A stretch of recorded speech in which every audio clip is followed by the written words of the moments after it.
Shalom, welcome to Out of Africa Torah session. My name is Tatra Cohen, and this week we are on the Torah portion, Vayishlach, he sent. This is coming from the book of Genesis from chapter 32 to 36.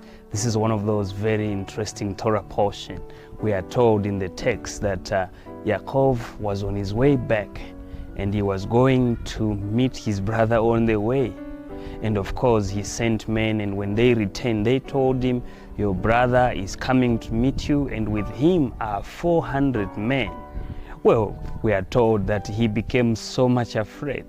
Not only him, but even yourself, even myself. If I was receiving such news, knowing that 20 years ago when I left home, things were not so well with my brother. Now, the parents who might probably try to reconcile us are no longer around. Well, this was a very terrifying moment for him, I can only imagine. Now, we are told that, of course, he was a great strategist. He begins to strategize his survival.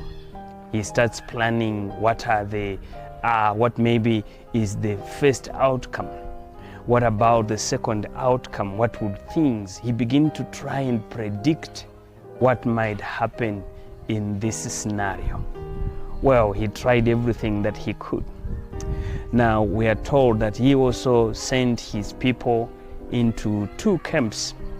Well, I like that none of those people really understood what happened.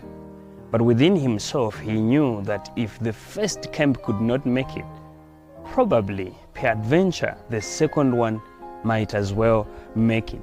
Now, imagine yourself being amongst the first camp. Well, you might not really have a very good relationship with your father after this experience. You begin to perceive that maybe I'm not as important as the rest of the family. Well, with all those speculations set aside, I like now that when he had sent the second camp, he remained behind a bit, and what was he remaining to do is exactly what I want to communicate with you today.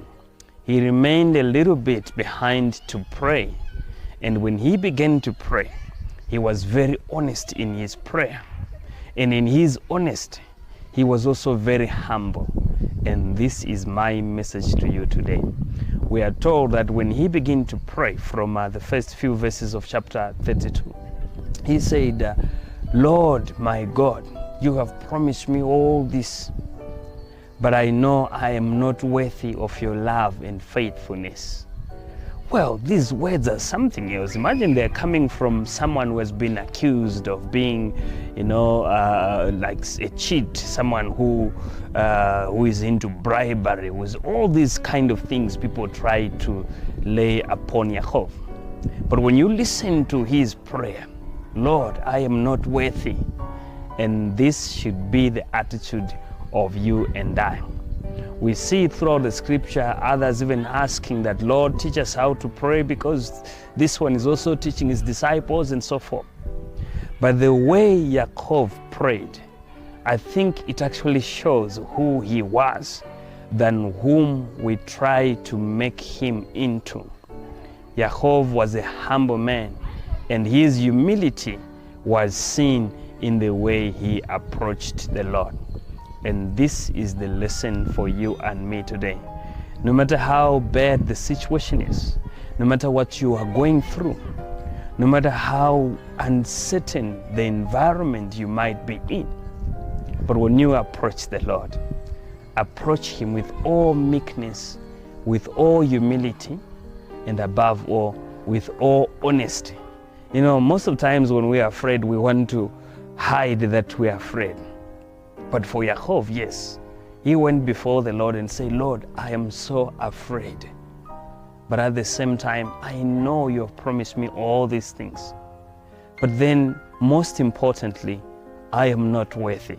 The moment you feel unworthy, that's the moment the Lord begins to work his wonderful miracle, his wonders actually. So this is my message to you today. Very short, but when you pray, make sure you approach the Lord in all humility and humbleness. And that's exactly was the character of Yaakov No wonder the Lord loved him, the Lord. He loved him a lot simply because of who he was. Thank you, and Shabbat Shalom.